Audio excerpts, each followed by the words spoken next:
Let's bring in the former Republican governor of Ohio, Governor John Kasich, and joining us here in studio, Basil Smikle, Democratic strategist and MSNBC political analyst, along with NBC's Vaughn Hilliard. I'm still a little bit sleepy from last week's RNC, Vaughn, which I'm sure you are as well. But tell us about what the Trump campaign will be doing now that it's Kamala Harris. They built a whole campaign to go against Joe Biden. How are they pivoting? And now they've got to rejigger their focus point. And Kamala Harris, they're going to try to tie her as Joe Biden 2.0 and tie everything that the Biden administration stood for, the policies that they sought to enact, and tie that directly to Kamala Harris. Of course, they're going to focus also on the role in 2021 that the administration put her in charge of, working with Mexico, working with the Northern Triangle countries to try to help better stem the flow of migrants into the United States.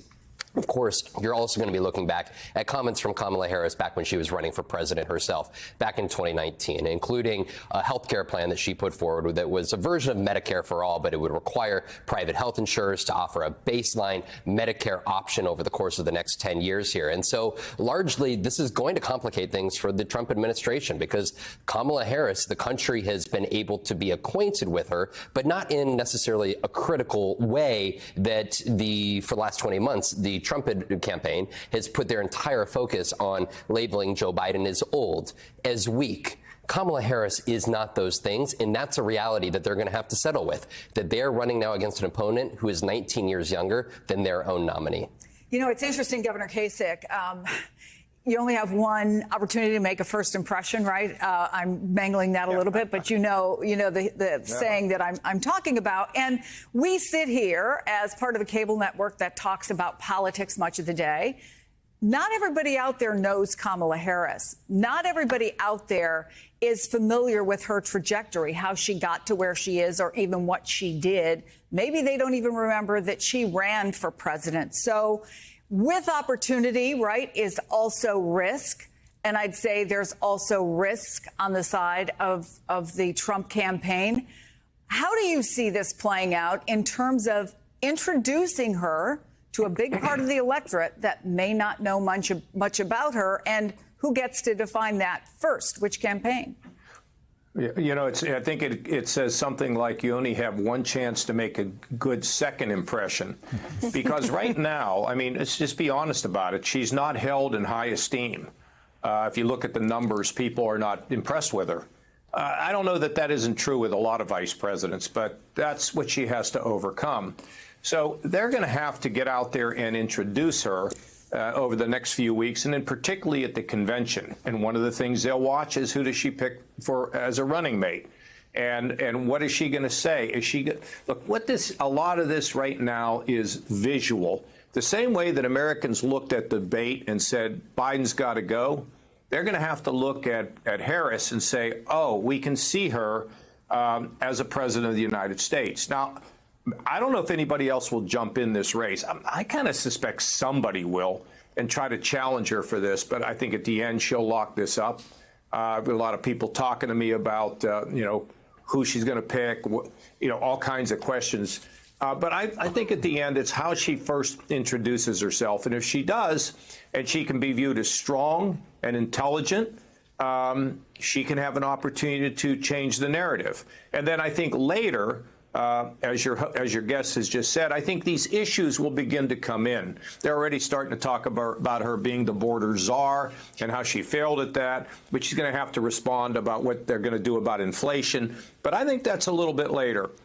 At this point in time, it's to introduce her to the country through media and through that convention to be able to create a favorable impression. That's my take. So, Basil, the polling that we have here at NBC News suggests that she does worse with white men than Joe Biden did going against Donald Trump. She also does worse with Republicans, registered Republicans who don't like Donald Trump and wanted another option. They might turn back, some of them at least, to Donald Trump. But she does better with independents.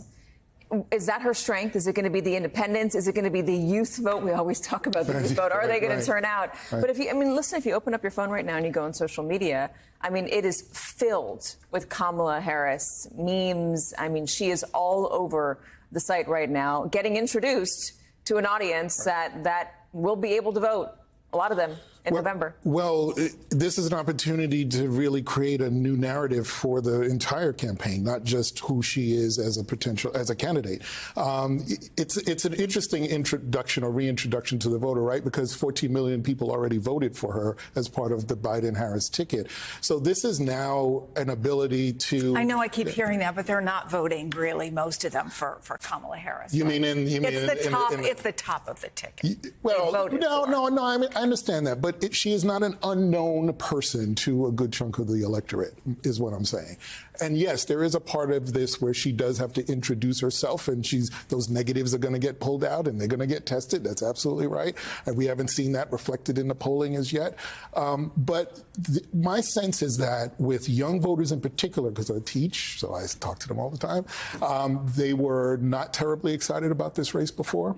I think they're excited now because they see someone that is younger and more reflective of not just their interest, but their life experience as someone who is of mixed race and ethnicity, someone who has that empathy that was mentioned earlier, and particularly on issues like Dobbs. She embodies this sort of intersectionality where she can readily talk about these things with an authenticity that's going to be very important for the voter.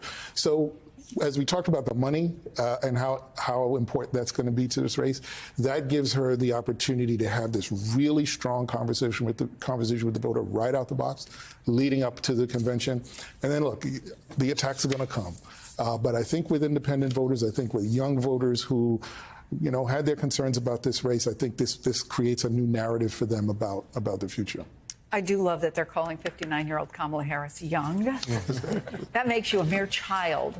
I mean, I'm older than J.D. Vance. It's the first time that any VP nominee or any major nominee has been younger than me for the presidential ticket. So that does make me feel better. Thank you, Chris. Basil Smugler, you're going to stay with us. Former Ohio Governor John Kasich and Vaughn Hilliard. Thank you both.